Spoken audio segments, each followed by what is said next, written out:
இது என்ன கீரை? இது பாலக்கீரை. பாலக்கீரையா? என்ன பாலக்கீரை பொரியலா? ஆமாம், பாலக்கீரை பொரியல் முட்டை போட்டு பொரிச்சா ரொம்ப நல்லா இருக்கும். ஓ, நான் கேட்டேன்ல, அதனால சரியா? சரி சரி. நல்ல பொடியாக அறுத்துக்கணும். இதை அறுத்துட்டு வெங்காயம் இதுக்கு அறுத்துக்கணும். வரமிளகா போடணும். அவ்வளோதானா? சரி, நீ ஃபஸ்ட்டு கீரை யாரு, அப்புறம் பார்க்கலாம். கீரைங்கிறது பாலை கறுத்தாச்சு. இதுக்கு கொஞ்சம் மஞ்சள் போட்டு கழுவிடலாம். சுத்தலாம்.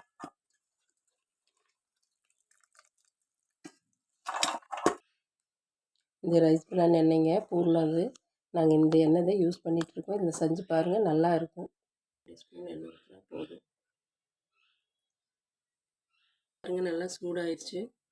கொஞ்சம் ஜீரகம் போட்டுக்கலாம். ஆனால் என்னென்ன நம்ம பண்ணோம்னா நல்லதுங்க, அதெல்லாம் அடியும் பிடிக்காது. அப்போ தேவையளவு வெங்காயம் போட்டுக்கலாம்.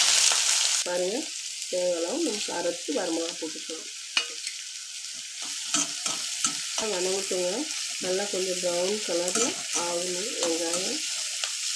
வெங்காயம் நல்லா கொஞ்சம் வணங்கிடுச்சு. இதுக்கு தேவையானது கொஞ்சம் மஞ்சத்தூள் போட்டுக்கலாம். தேவையானது கொஞ்சம் உப்பு போட்டுக்கலாம். நிறையா உப்பு போடக்கூடாது, கொஞ்சமாக தான் உப்பு போடணும் கீரைக்கு. இந்த கீரை கருவேப்பிலை போட்டுடலாம்.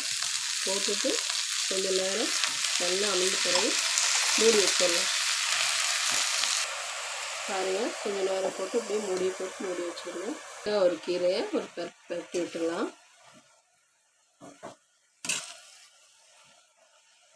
அவ்வளோ தண்ணி விட்டுச்சு பாருங்க. இது நல்லா வற்றணும், இந்த தண்ணி சுண்டணும்.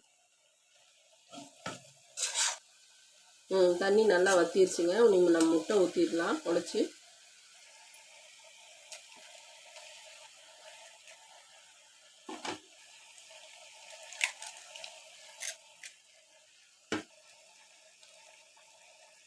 முட்டை ஊற்றிருக்கேன் நான். இது முட்டை ஊற்றி நம்ம பண்ணோம்னாலும் பண்ணலாம், இல்லாட்டி இதில் உருளைக்கிழங்கு போட்டு கூட பண்ணலாங்க. பண்ணோம்னா ரொம்ப நல்லாயிருக்கும். நிறைய பேர் முட்டை சாப்பிட மாட்டாங்களே, அது பிடிக்காதுல முட்டை சாப்பிட்றது.